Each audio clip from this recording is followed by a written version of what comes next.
Ladies and gentlemen, welcome to the House of Kayfabe here on YouTube. I am Adam Harris. So thrilled to be previewing WrestleMania with you guys here in the house, along with Stephen P. New, the most professional lawyer, the only Derek Jones that matters, and of course we've got the other Steve, and we're all here to say welcome to the House of Kayfabe here on YouTube. Thanks for liking. Thanks for subscribing. We're going to preview this year's WrestleMania card. It's our third one here on the channel. Thank you guys for joining us. And I understand Stephen P. New, the commissioner of All-Star Wrestling down in Madison, West Virginia, and the proprietor also of this year's Bash in Beckley 3, has a little announcement for us. He's going to roll out for the viewers here on the House of Kayfabe.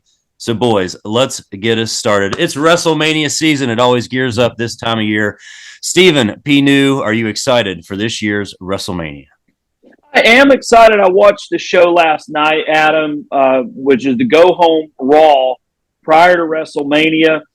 In some ways, it didn't have the big show feel like it had in past years, where you'd see some crazy brawl break out with all of the superstars, even some of the undercard guys. But when you've got undercard guys like The Undertaker, Kane, Kurt Angle, people like that, that's a heck of an undercard. So, I love those old days when, something would break out and you'd have 10 guys in the ring. But it didn't have necessarily that kind of feel.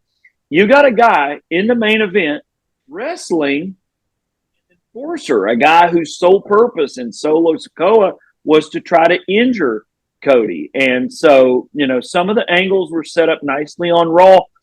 It just didn't have all of that kind of pizzazz of Raws in the past. But yeah, I'm looking forward to WrestleMania this weekend. Well, I got to say, I was at the Raw before WrestleMania last year with my buddy Matt Mullins, shout out, who's not with us this evening. And there was a lot more action on last night's Raw than there was on the one we were at. I can tell you that. Kevin Owens was cutting a promo because he was going up against Stone Cold. I think we got a Brock Lesnar promo to start. It was promos all over the place and not a lot of action. So I think Cody Rhodes versus Solo was an awesome main event. And also maybe a preview of a match we're probably going to see a few times over the next few months or maybe even the next year or so. Derek, did you watch the Go Home show last night? What's your mood right now headed into WrestleMania? I did watch it. I didn't watch it last night. I watched it super early this morning because I got a weird schedule with life. But there you go. 2:00 this morning, I woke up and I'm like, man, I got. You were up watching the police bust people across the road from your house last night, That's Derek. Right, I was. Listen, our viewers the people don't know that we have this ongoing chat that never stops. And Derek and his lovely wife were outside last night after the baby was in bed, watching all manners of SWAT team action and all of that kind of stuff. So Derek Jones couldn't watch Raw. I just thought I'd put that in context. Beckley is wild, son. It's wild in Raleigh County. I'm not accustomed to watching wrestling at the time that it comes on. Thank God for being able to record it. So we're just on the porch. I've never seen a house get raided before, and it was the coolest thing ever. Ever. I've never seen a flashbang in real life until last night. Dude pitched a flash granade into their house. I've got beat some down here. their garage door. Coolest thing ever. Monday Night Raw definitely cannot compare to that. Right. Monday Night Raw in Beckley. Derek wants a farmhouse now, we understand, ladies and gentlemen. Yes, absolutely. And by a farmhouse, not the style, but a house on a farm with no neighbors. That's what I'm looking for. The best way to live, That's fellas. what I'm looking the best for. way to live. If you Barker can't knows. live like Stephen P. New behind a fucking gate, then the next best part is to have a farm. It's like not Adam grew up on. It's not That's a right. gate. It's a very large brick wall. It is none of those. Dude, when we showed up for He's the only one in the house with a moat. Also, when we showed up for the first anniversary of the House of Kayfabe WrestleMania, we watched it from Castle P. New, and me and Adam and Matt showed up. They thought we were there to cut the lawns. That's the only reason they let us in. Not true. I had to park my own car. I was so let down. So, Oh, man, great Adam, memories, great memories. what you said there about it's so much different than last year. I really felt that with this Raw. and I've felt that way since Triple H took over. Maybe I'm seeing something that I'm not. Maybe I'm hopeful. Man, it's just WWE's just wrestling now. Mhm. Like there's Derek, no we cringy interrupted bullshit you. backstage. Derek, don't you think that like I'm WWE sorry has about become that, the Derek. second, like they're wrestling like we were talking about AEW was going to be like a wrestling show. Do you think that Triple H, since Triple H has taken over, that WWE is more wrestle centric?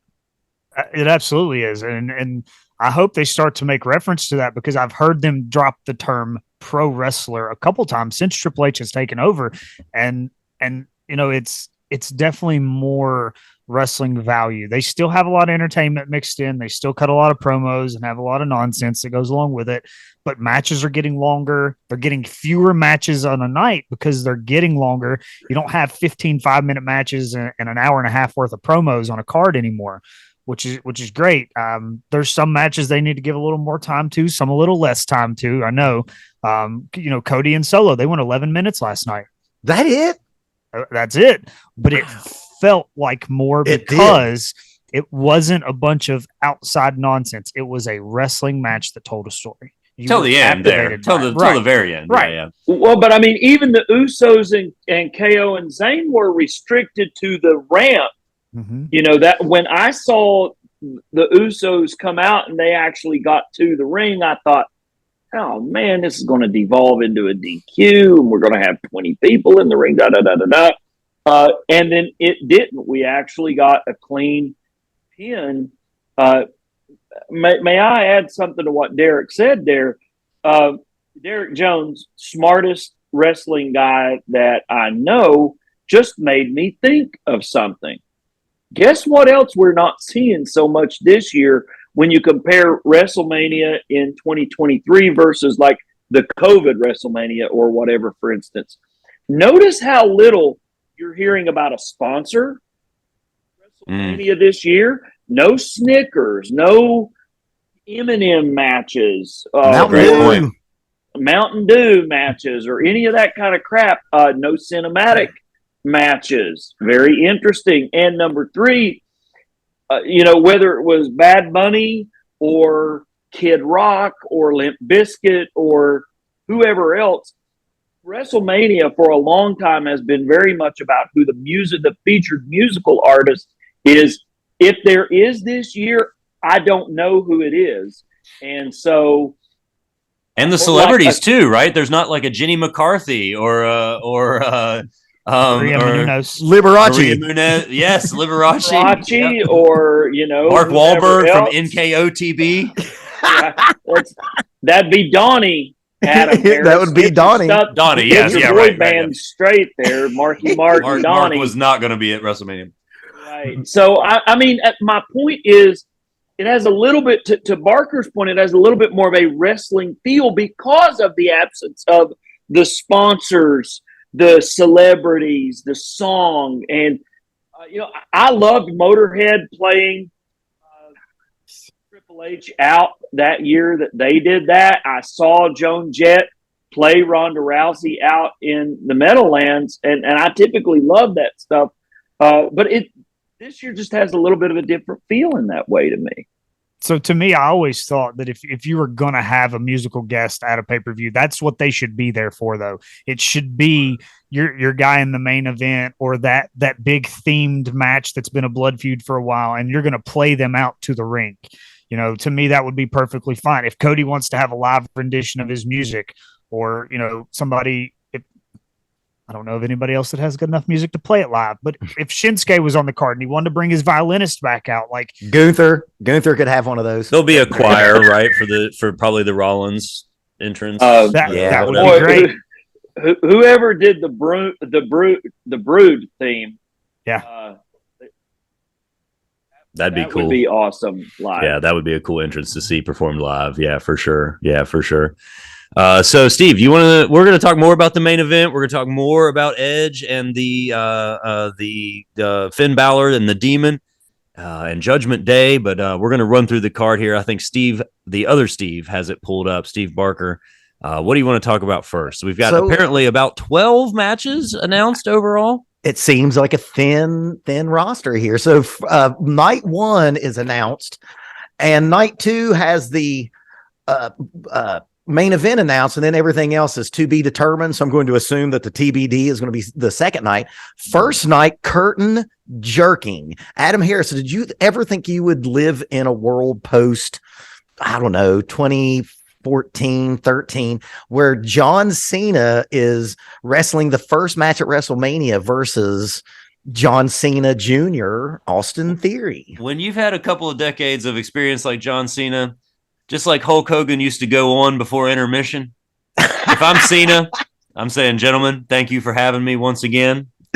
I'll see you guys at the hotel bar. Or I'm going to go get on my jet at Right. LAX. Or I'll be back home. That's more likely. Yeah. More likely is that Cena's going to go right back home. Yeah. Derek, do you think this is the right? Newberry. This seemed to be the mean streets of West Newberry. Derek, do you think this is the thing? It seems so obvious. It seems so very on the nose that, when we saw Austin Theory and the way that he was being pushed as Vince McMahon's boy, it's like, oh God, here we go again. John Cena, Roman Reigns early. I know we're all out there thinking that, we've all loved the Chief, but remember about 4 or 5 years ago, we were booing him and he was trying to be a babyface. Dude, I was there in New Orleans when him and Lesnar got booed out the building and the beach balls got taken from security. I've seen it with my own eyes. Derek, is this too on the nose? Kinda, yeah. Yeah, kinda. Yeah, I mean, I don't even know how to elaborate on this match. I don't believe this match belongs on the WrestleMania card, which is weird for me to say that Super Cena and a title at the same time don't belong on the card, but I don't believe this belongs on the card. Steve New? It's for the U.S. title. So for that reason, I think That's it. I always like the belts being defended on the big pay-per-views. I hate when they're defended on a Raw or a SmackDown go-home show going into, particularly one of the big four. It's strange. And all I know is that John Cena must really like Austin Theory if he's going to put this kid over on the biggest stage. I know he's being paid handsomely, Derek. He's not exactly hurting for money right now. He's going to be in the new Fast and Furious.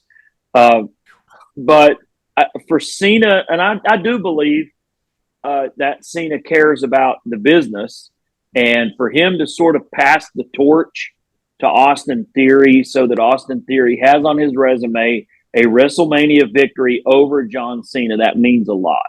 That's a big rub, man. It sure goes is, back to that old school idea of like, it's the Undertaker losing to Brock Lesnar, not as severe, obviously, but for John Cena to come in here and like, do y'all remember the tag match that he had with KO?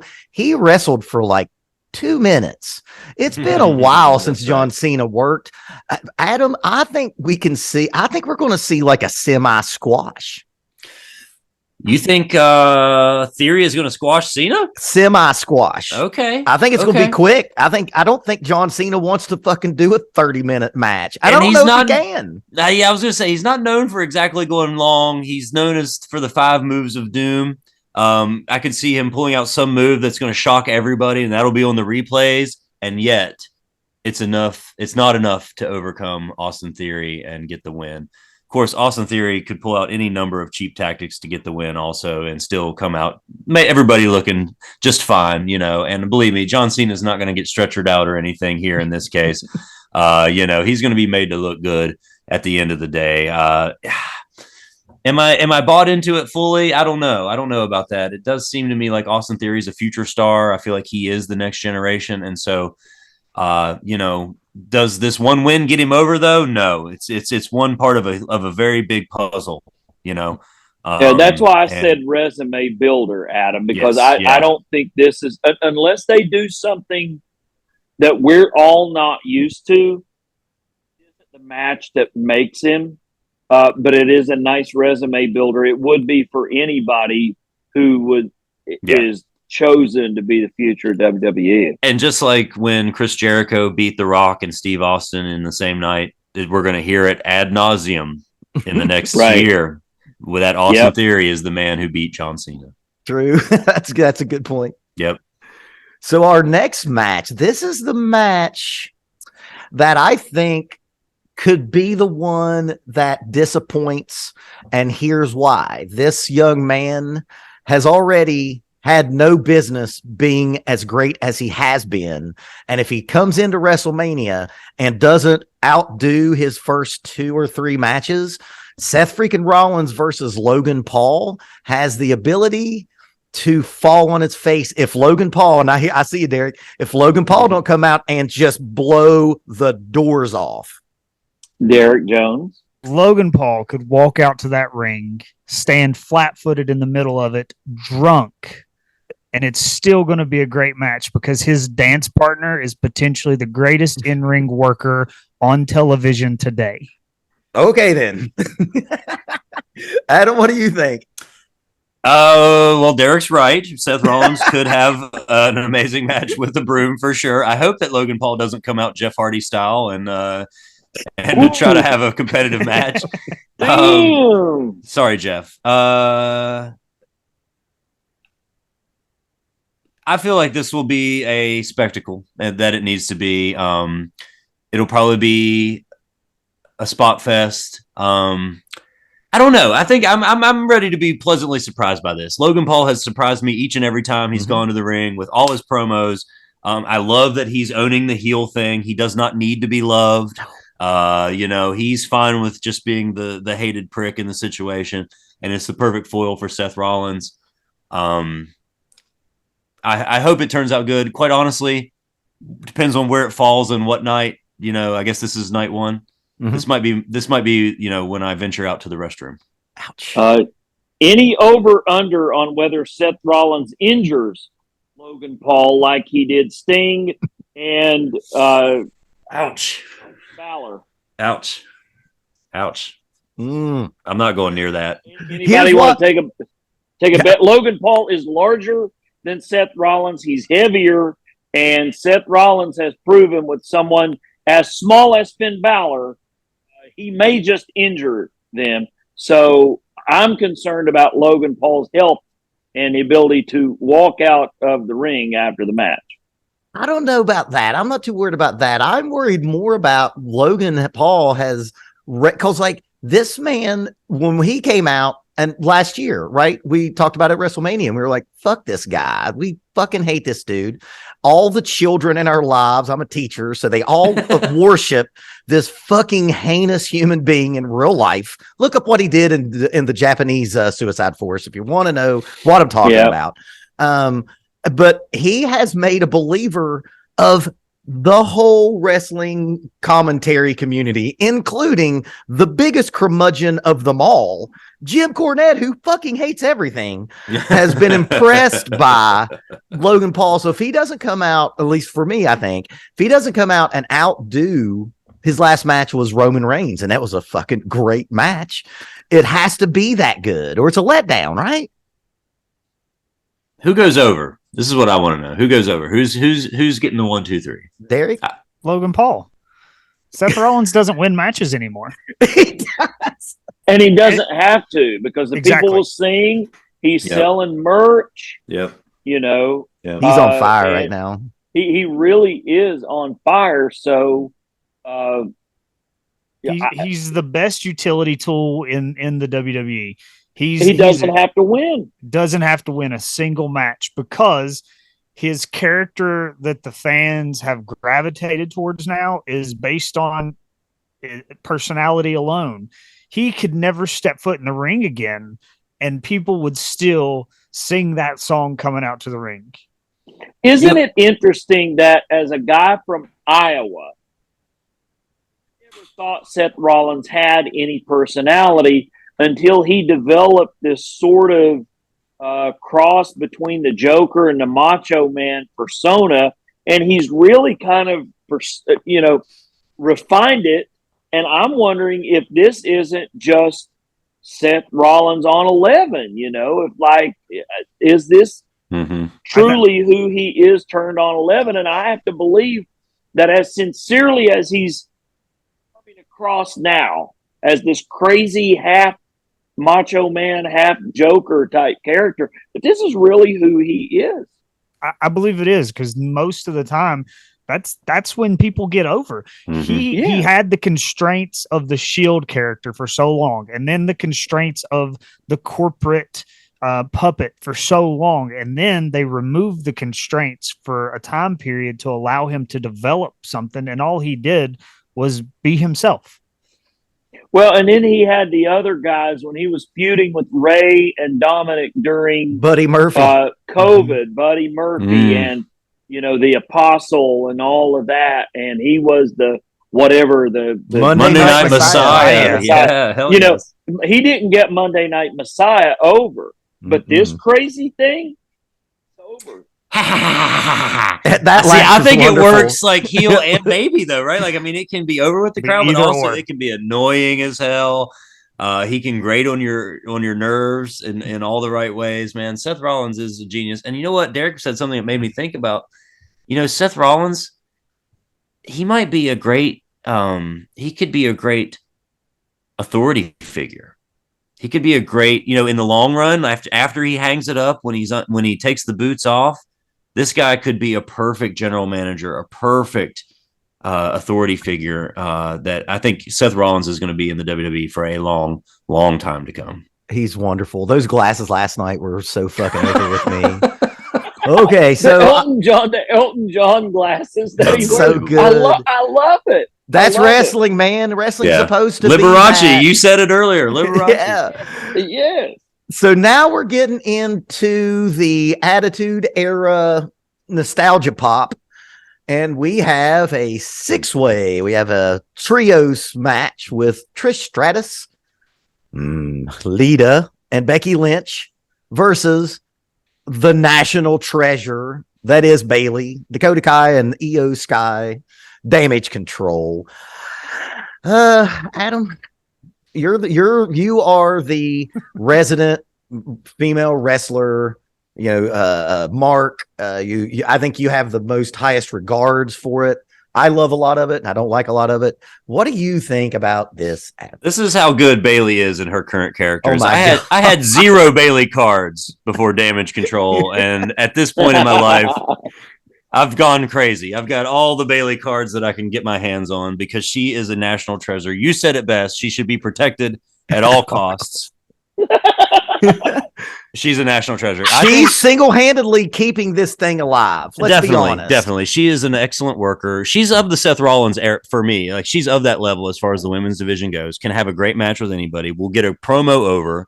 Can be made fun of, but yet can have a serious moment. And you know that she's tutoring these 2 young ladies. To me, and that's what the territories used to do back in the day. You put 2 young guys or a couple young guys or whatever with some more experienced ones. Beautiful Bobby was the inexperienced one to Dennis Condrey. They put Big Bubba Rogers in to stand ringside for a year or 2 before he became. So to your point, Adam, I think Io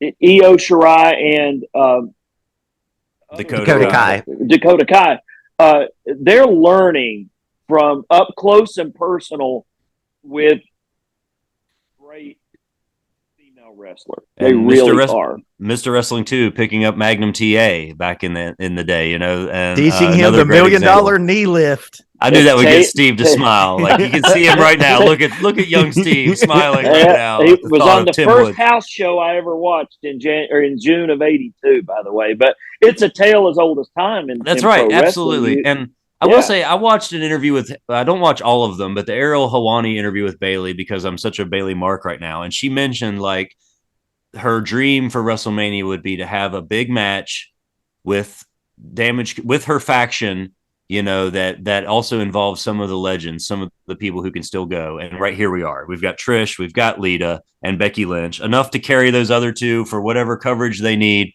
against Damage Control. I'm all about this match. I think it's going to be a classic.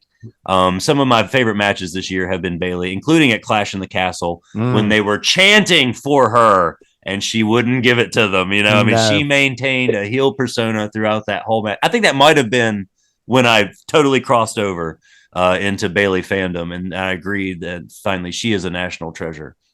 Hey, Derek, Derek, let me ask you. Go ahead. Derek, you weren't a horsewomen fan, correct? I know you're not a Charlotte Flair fan. I'm not a Charlotte Flair fan. I'm not a big Becky What about fan. the other horsewomen? Okay, I thought so. I do like Bailey, and I was iffy on Sasha, but I was a big fan of Bailey coming through NXT. Man, she tightened that ponytail and hit a Bailey to belly on somebody, and I loved it. I loved it. All right, so let me ask you. It appears to me, I agree with what Adam Harris said, that this match seems almost like a dream match for Becky and Bailey, because I often said, how many Bailey versus Sasha matches could you ever watch? You know, how many times are you going to watch some iteration of the horsewomen? I like this as a variation on a theme. You've got two of the horsewomen, but it's in a completely different construct. Young members of a faction with Bailey, legends with Becky Lynch. What do you think, Derek, about that variation on a theme involving the horsewomen? I think it's a good spin on the match. I think it gives it some quality, gives it a little bit of history. It's more than just let's bring out the legends and show them off at WrestleMania. It gives the match some depth. You know, there's some backstory there. There's some history there. There's previous promos. If you want to know, hey, why does Becky and Bailey not like each other? There's a lot that's already built in. All you had to do was add in the extras. So it's really a one-on-one match with some features. Stephen Barker, does Trish Stratus turn heel on Lita and cost Lita and Becky the belts? I mean, that would be interesting, and like that could go to SummerSlam with a Trish Stratus versus Lita. And let's be honest, that's probably, if you think about like the women's revolution and the Diva era, and I guess they were pre-Diva, that was really the first time that we had like a real angle with women that could work. You know what I mean? I was going to say, like, Lita and Trish were the first to main event Raw. Lita Trash. That's what they would be known of here in the West Virginia scene. Lita Trash. That's exactly right. Shout out to DD Trash. But those two having worked the main event of Raw all those years ago, I mean, it makes perfect sense that they're now still in WrestleMania. I mean, my goodness, man, the legends of Trish and Lita to put over. And I'm wondering, because the tag titles aren't involved, is this our opportunity for Bailey and Damage Control to get the big win? They need one. They need a win, actually. Yeah. And again, they'll have it to brag about for all these weeks leading up, because we're not done here. This is just the beginning of this, and the tag titles are going to be redecided. Are the tag titles on the line in this match? This is a 6-woman tag, right? So this is six. Yeah, okay. So they're obviously going to get towards the tag match eventually. So Bailey catching a cheap roll up on Lita speaks volumes at this point, because that's right. One, we pinned the tag team champions. Two, I pinned a legend. I mean, like, so much promo information and material that she can build off of that, especially as this heel character she is. It's almost ideal, but it's got to be a cheap win. It's got to be. It's got to be. So do you think that's the main event? Sorry, guys. I'm sorry. I thought it was in the corner, Bailey in the corner for the belts. I'm sorry, I misunderstood the match. But to my point, if you wanted it, you could get Trish turns on Lita at, if not this night, at some point, costing them the belts, setting up a later Trish versus Lita match. Dang, Steve's gonna get some heat on one of these ladies. Damn. Yeah. I would be hot on whoever would turn on Trish or Lita. Like, what the hell? Are we considering that like a main event for night one? Oh goodness, Steve, no, we're not done. We are not done, sir. So we're going to move on to someone who is slowly becoming someone who may be on my Mount Rushmore. And then one who I don't think should be in the ring. We have Brock Lesnar versus Almost with MVP. Are you really putting Almost? Almost is on your Mount Rushmore. You heard it here first, ladies and gentlemen. Oh man, This is guy. a no judgment podcast, and if Barker wants to put almost on his Mount Rushmore of big men, he will not be judged in this safe space. No, You, right. sir, are not a judge. You're a lawyer, and I'm going to judge him.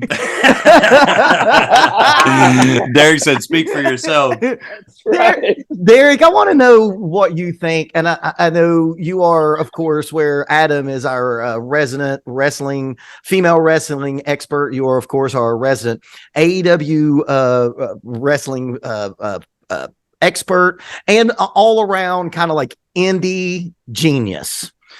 What do you speak for your people? What do you think? What do you all like Brock Lesnar? Is he too bigger than life WWE? Do you all like him? We do like him. We like him as a special attraction, but we don't like him with a belt because we don't see him enough. But when Brock comes around and Brock's on the right side of the match, which is in a position of development and not just to let me go out here and squash you in 5 seconds just because I'm Brock Lesnar, we appreciate Brock. Brock can work.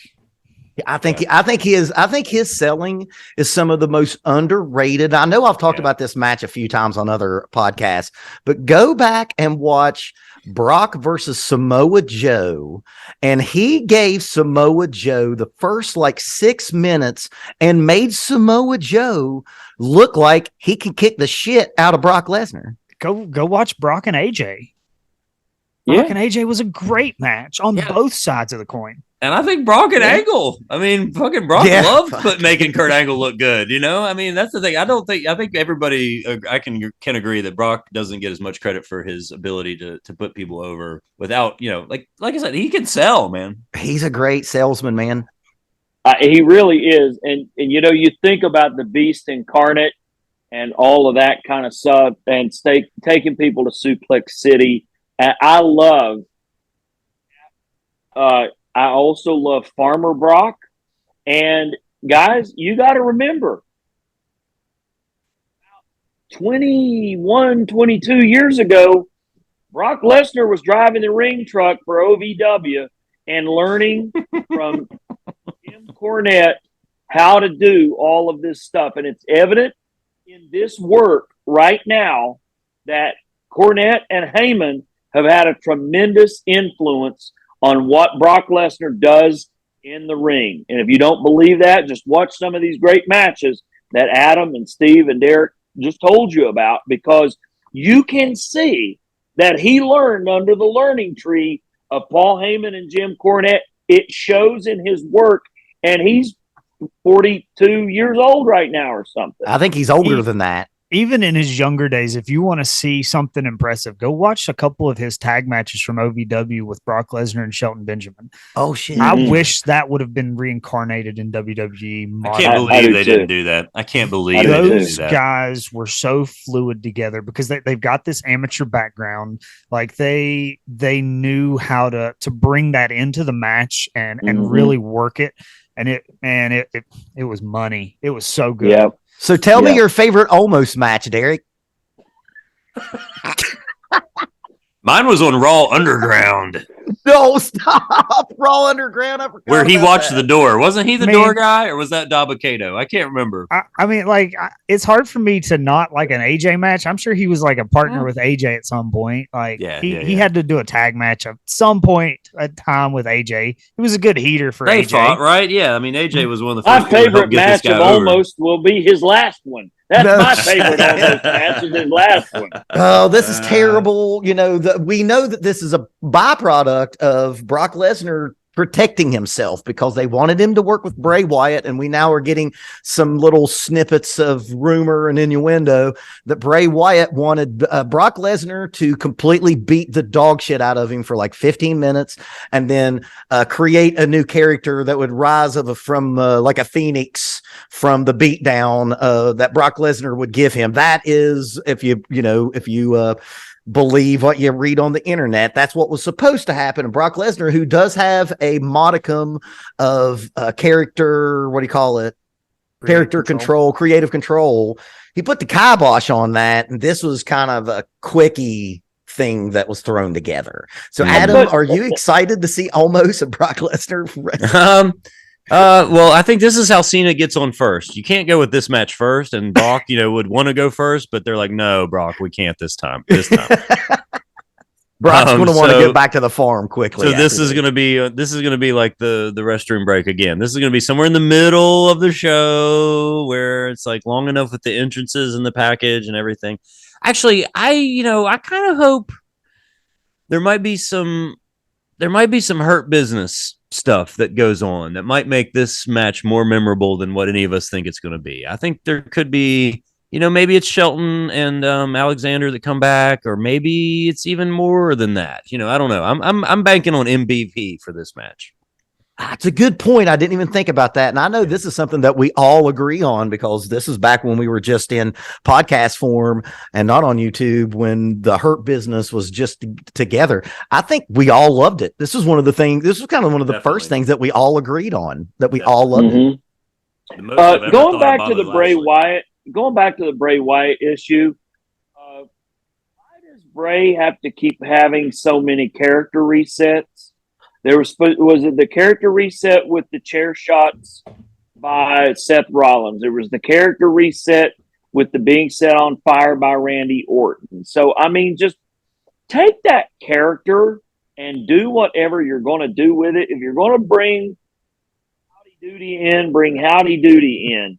If you're going to make Alexa Bliss Sister Christian, make her Sister Christian and roll with it. I mean, but goodness gracious, get on a horse and ride it, Bray Wyatt. Yeah. I feel like this last time he came back was supposed to be another character reset. Right, it was supposed to be another character reset. It wasn't the Fiend, and it wasn't truly, Swamp Daddy Wyatt. And there was, it was Bray Wyatt. So just, I do not understand Wyndham Rotunda.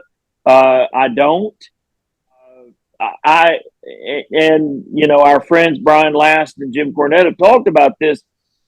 Jimmy was hopeful that Bray Wyatt might do something and get somewhere. Sure. Last said he's never going to get anywhere. He's never going to develop. There's no end to the rambling that he does. And I think that's evident by the fact that he wanted a 15-minute beatdown from Brock Lesnar so that he could emerge as something else. Dude, just take your character and make it whatever. If it's going to be Kane, Undertaker, Supernatural, whatever, do that. And if you've got a little faction with your brother and Alexa Bliss, go and do that. But stop asking for a character rebirth every time you hit a brick wall creatively. From when he came back, and as big of a deal that was, and it was Road Warrior Pop adjacent. It wasn't Road Warrior Pop, but it was definitely adjacent. That first time when he came back, the second time was huge. And you think about that, and then you think all the way down to the Mountain Dew Pink Floyd Blacklight poster match, and how no one gave a shit. Weren't they talking about a Cinnamon Toast Crunch match? Like literally? There was something. WrestleMania? There was going to be. Steve, earlier you mentioned that there was no real sponsorship tie-ins. There was supposed to be. And I think at the top they were talking about this Cinnamon Toast Crunch thing because I posted something on Instagram because there's a Cinnamon Toast Crunch Lucha Libre box out right now. And I'm like, guys, it's already happening. Like, it's happening. Holy cow, this is going to be a big deal at WrestleMania, And I wonder what Cinnamon With Toast not Crunch a broad is doing right now. panties in a swimming pool of Cinnamon Toast Crunch and milk. I don't want to see it. Nope. Stacy Keibler comes back from her Hall of Fame induction. I'll watch that one. There you go. Watch that. There you go. Okay, so let's get into. I want to know specifically I was so worried that I was having the wrong card. I actually went on 3 different websites to make sure I was right, but I am. Okay, so we've had Austin Theory, John Cena, we have Seth freaking Rollins, Logan Paul, we have Becky Lynch, Lita, blah blah, Brock Lesnar, Omos. The last 2 matches on night 1, and I thought I was getting Wikipedia wrong here. The first one, Bianca Belair versus Asuka. I think that this will be a great match. The run-up has been horrendous. Bianca Belair is a wonderful in-ring performer. If Bianca, I don't want to do it like that. If Bianca Belair could just get any kind of charisma, she will be Charlotte Flair era for me, level. But man, this Asuka thing, dude, Asuka just like, did you watch her when she just like danced around with the belt? What the fuck and then, was like, that? Drooled the spit out of her mouth. I want to know what Derek thinks about this. This is where Yeah, I'm at on this. I was like, know, Derek, I help know us what interpret Derek this, thinks. because it doesn't work for me, brother. I like it. Oh, I absolutely like it. So not only do I like it, it's a drawback to her New Japan. Like God, this is what she was doing before she came to WWE. This is what she was doing before she came to NXT. Yes. This is where she was, and she had two other females that was doing it with her. It was a trio of women that were psycho clowns. Like, Okay. it was cool. So she was ICP of New Japan Wrestling. Yes. Shout out Brown Lesnar. And it's super hot because she wears her thong on the outside of her ring gear and everything. I love it. How do you say Fago in Japanese? Fago. Steve, do you want to see this match? Like the run, I think the match itself will be great. Absolutely. This run up has been cold as ice. I don't need a lot of run up because I love Asuka's in-ring work and I love Bianca Belair's in-ring work. So I don't need Bianca on the mic calling somebody a heifer. I don't need Asuka, trying to do whatever on the mic WWE wants her to do. I just want to see these two ladies wrestle because they can. And they made them tag up in old school fashion the other night, didn't they? Didn't they have like? Yeah, I love when that happens. Adam, are you excited? Is this a 5-star possibility for you? No, it'll be a high work rate match, but I don't think the buildup has been what it could have been. Maybe, I don't know. I don't have any real suggestions for this. I think it'll deliver in ring. I love both these competitors. I really do in the ring. Mm-hmm. I just think Asuka has a difficult time translating to the American crowd. The mist, I'm cool with. The mask and the face paint, I'm cool with. But anytime, getting beyond that, it just hasn't translated with me yet. And what is this weirdness? I don't know. I just don't know yet. Maybe there's more to come. You know why, don't you? Tell me. I say I haven't watched enough New Japan. No, I say it all the time. They wanted her to be a babyface, but she can't be a babyface because she talks funny. Hard to get heat without the English language. You're right, man. I mean, that's tough. That's tough. Okay, so we're going to do this one, and then we're going to wrap up this episode, and we're going to do we'll stick around for tomorrow, and we'll be releasing a night 2 video. So the last one, and this is why I was wondering if I was getting the wrong card, but the main event for night 1 is Charlotte Flair versus Rhea Ripley. And I can almost say the same thing about the run up to this one. And I want to go to Adam because I know Adam loves Charlotte Flair as much as I do. And I know Stephen P. who loves him some Rhea Ripley. But man, look, Charlotte Flair's not a good baby face. And whoever thought that was a good idea is horrendous. And like Rhea Ripley, dude, she looks like that and she can wrestle like that. And that's awesome. But she's just not got anything to work with. Charlotte Flair as a baby face is underwhelming. And I think that hurts what's going to obviously be a fantastic match in the ring. Adam, what do you think? Well, it is interesting that they're putting both women's belts on the same night. Back to back. Yeah. If it does end up being back, I don't think it'll end up being back to back. One of those, they'll put Brock and Omos in between the two before they'll do that. I agree. I think Charlotte is best as a heel. As much as I love her, I love her as much as I love it. I can't even fit all my Charlotte cards on one screen. I picked up the Bailey cards a moment ago. Can't even fit all the Charlotte stuff on one screen. But I think that there was, if you remember that first WrestleMania during the pandemic, the best match to me was Rhea and Charlotte. They stole that show for sure. Definitely did. They definitely did. And I don't think anybody would have thought, like, of course, Seth Rollins and KO, I think is who it was, had a great match or it was Cesaro and KO maybe. Anyway, one of those combinations. Of course, two legendary workers from Ring of Honor can have a great match with no audience. Was everybody expecting Charlotte and Rhea to have a great match with no audience? I don't think so. it was believable with those other guys. With Charlotte, Adam Harris has popped the crowd. Oh my God, that's the meanest thing I've ever heard Adam Harris say. What? I mean, I thought they had a great match. What do you think was mean about that? Because they can do it in front of nobody. Yeah, well, sadly, they said that story too. I mean, I didn't mean to put it down the same way they did, but you're right. You're right. I did kind of make it sound like that. Yeah, you're right. I did. But yeah, they totally made it sound like, oh, believe me, they've wrestled in front of small crowds before, so they'll have no problem tonight. You're right. They buried that shit.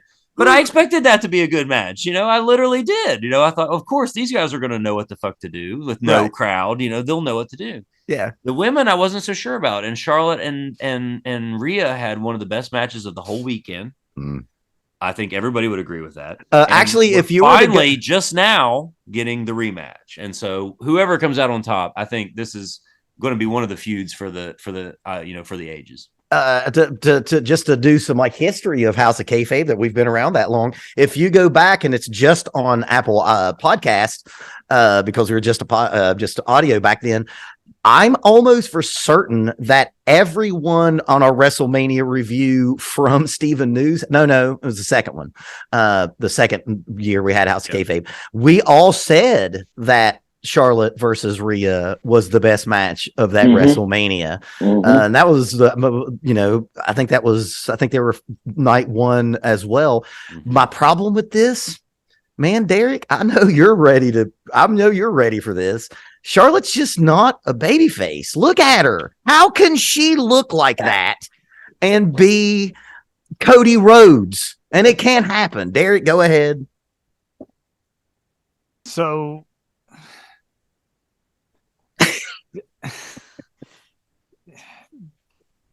yeah, she's not a good babyface at all.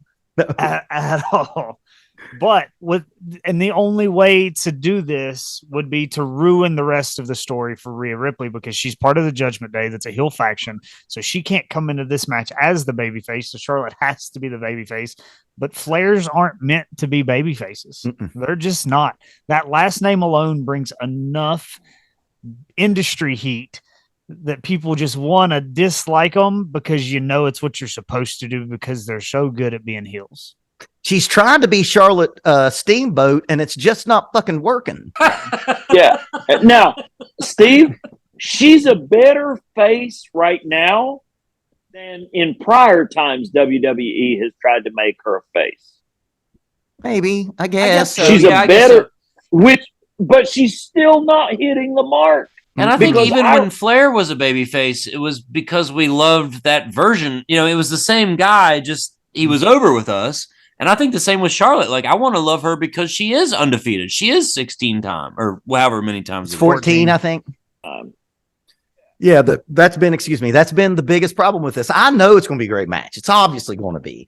I think that it's probably Rhea Ripley's time to win the belt, right? I mean, she had the great match 2 years ago and didn't win it. And she's obviously the best thing about the Judgment Day. Although 2 and 3 has actually moved up for me, and we'll talk about that in on day 2's video. I think the finish of this match could very well tell us what's going to happen on night 2. Because if Rhea comes out the champion, then there's a long, very strong run for Judgment Day up ahead. I could see that. I can see that. If they don't put the belt on her, it might still. We'll see what happens. Could this be the end of Judgment Day if Dominic comes out and screws up Rhea beating Charlotte?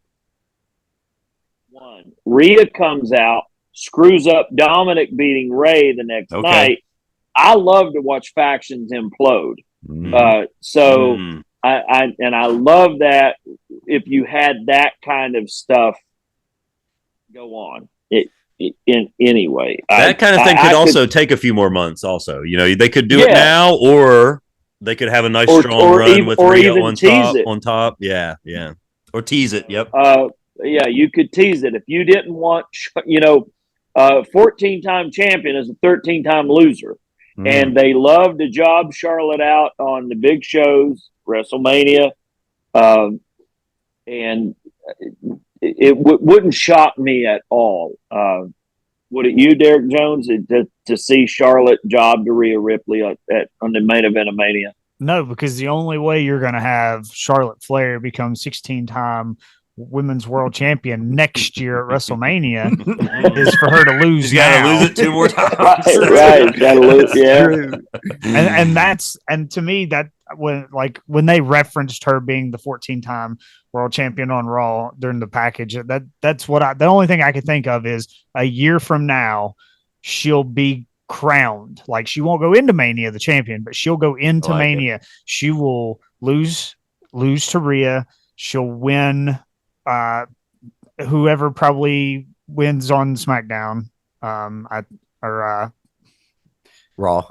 Yeah, on Raw. Sorry. I think she'll win that belt and then lose it and then win the Rumble and go on to Mania as a 15-time world champion. And I could see that's the ultimate babyface opportunity to grow her into that role. Yeah. I could see Rhea holding the belt for a year. Let's hope. Coming back in a year to take. I'm sorry, but it just makes everything mean more when they hold it longer. Absolutely. Well, you're seeing it with Roman. It just means like and of course tomorrow tune in for day 2 preview. It just means more when you have it for a long time. Me and Steve knew we're the old cats, and we remember, like, man, when somebody lost the television title, that was a big deal. Like, I saw Tully Blanchard have the TV title for like what seemed like 2 years between like 85 and 87, and when he finally lost it, I think he lost it to Dusty. It was a big deal. I think the ping ponging of the belts is one thing the AEW does pretty well.